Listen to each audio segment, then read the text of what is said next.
Hey guys, this is me Pile. In today's video, I am going to show you how to fix voice change option not available on Snapchat. So this is new feature, a new option available on the Snapchat. But if it's not showing on your Snapchat, watch this video till the end and you have to follow the same procedure. So first of all, you have to notice that the voice icon is available at here or not at here. So the first of all, if you are using this version of the Snapchat, on this version and this option is not available, simple you have to go back and you have to click on the Play Store.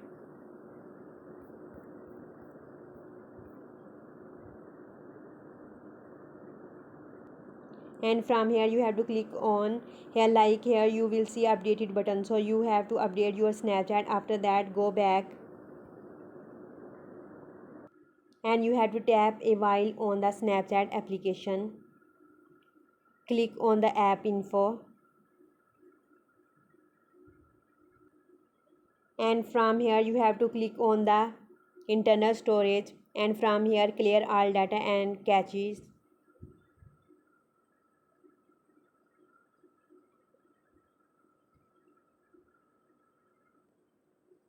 Once you will do it, now try to open your Snapchat and try to change the voice on the Snapchat. Maybe your problem will be solved.